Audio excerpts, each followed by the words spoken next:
In today's video, I am going to be talking about parent coaches in basketball and how you guys have literally the hardest job possible when it comes to coaching basketball. So, yeah, this is wine. Cheers to all of the parent coaches. Okay, so let's talk about the struggles of a parent coach. This is not going to be very easy at all. Being a parent coach is very hard, because it comes from a lot of different aspects of coaching that really gets to you and sometimes your family members. So, when it comes down to being a parent coach, you're going to be dealing with external forces, external talks of parents or whoever saying you're doing it for your son, which while you may be doing it for your son, at the same time you may not be doing it for just your son. You may be doing it to maybe share your knowledge, maybe you have playing experience, coaching experience, whatever it may be.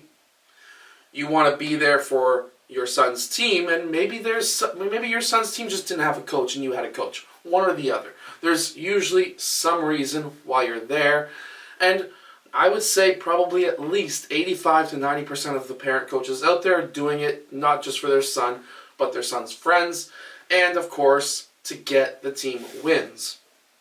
Now, that is one aspect of being a parent coach. You're always going to have external talks, external talking points, external people who are talking about you and why you are coaching that team or your son or your nephew or whatever it may be.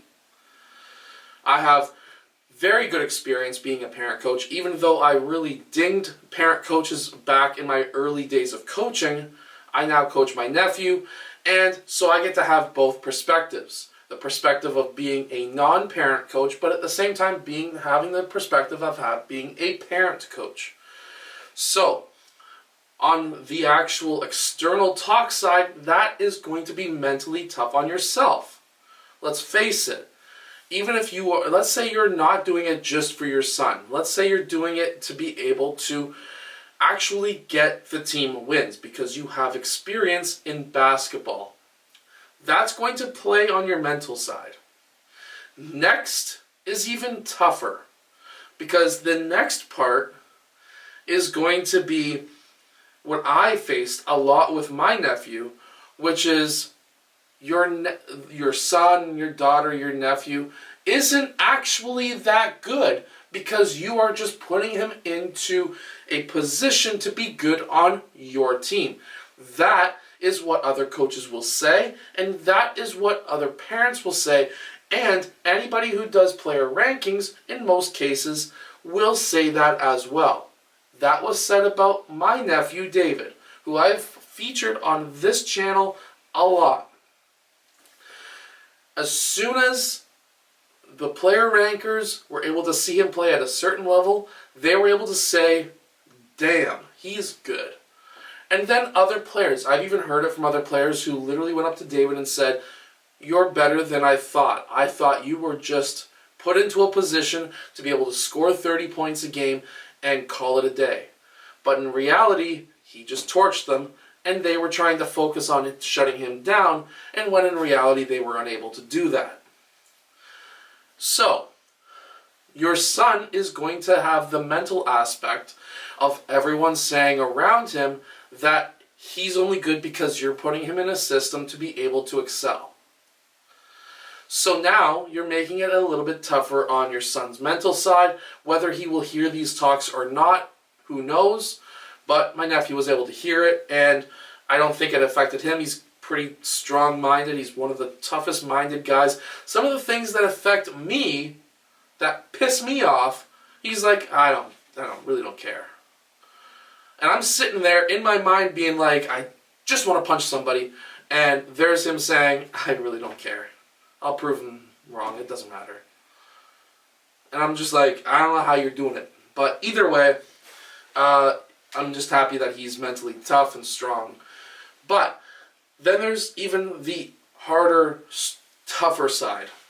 And that is your relationship with your son, your daughter, your nephew, whoever you are coaching that team, because of your relationship with them is going to be probably strained unless you have talks with them. I can't stress this enough. If you're in the change room yelling at either your son or your daughter, your nephew, the team, whatever, he's going to be taking that, or your daughter or whoever is going to be taking that yelling as even a bigger negative than other players. This is when you have to separate basketball from family life, and this is extremely tough. So for me, with my nephew, we have our NBA 2K nights, or our NBA 2K days, where we don't even talk about basketball. We don't even talk about what's happening with the team, what's happening with how he's playing, or what we need to work on. We literally take the entire day or the entire night and just play 2K. And I'm going to say I allow him to kick my ass in NBA 2K, but in reality, I suck and he kicks my ass. But when it comes down to your relationship with your kid, it's going to be strained if you don't have talks with him and explain to him, if I'm yelling at you on the court and because you took a stupid shot and I'm yelling at you, that doesn't mean I hate you when we're off the court. That doesn't mean that I hate you at home. I'm lucky that David is mentally tough and he was able to figure that out, and we have talks all the time. And I like being able to have open conversations with him. It's very, very easy when it comes to keeping a relationship strong with whatever kid you're with, whether it's your son, daughter, nephew, niece, whoever.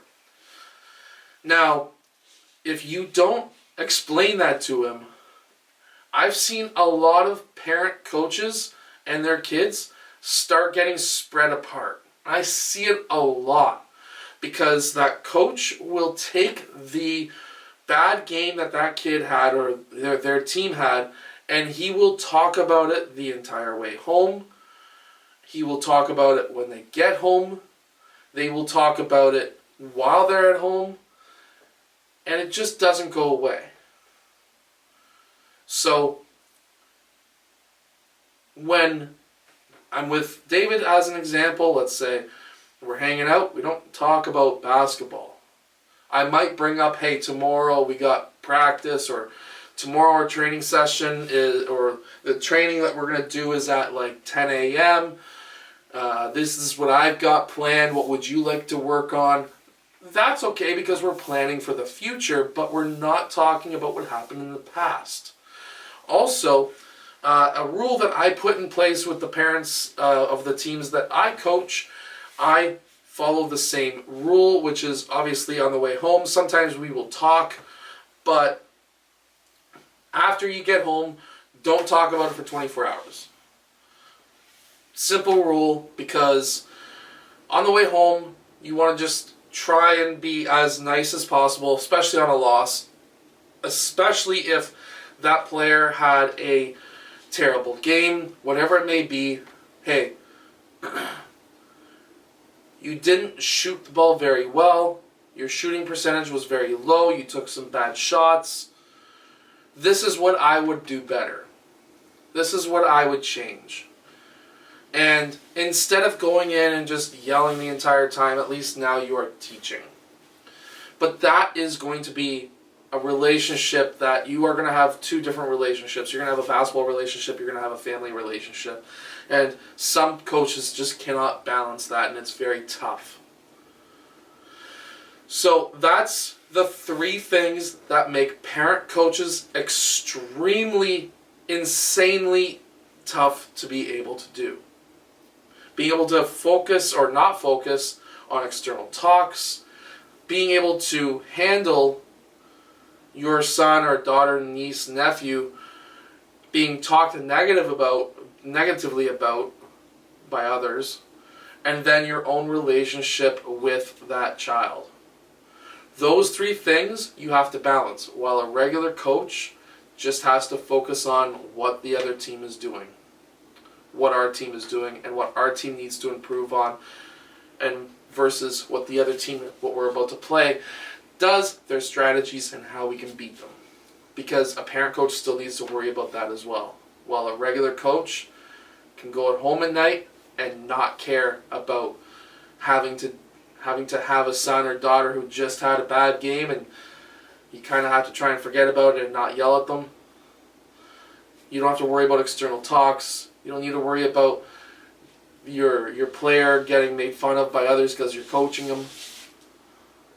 There's so many different things that a parent coach has to deal with. So I just want to say good job to whoever is a parent coach out there. I know it's tough. I have my own struggles, and even though it's not my child, it's my nephew, I still have my own struggles. I see it both ways now, and I just wanted to explain this to everybody who is not necessarily a parent coach. Anyways, I'll see you guys again in my next video.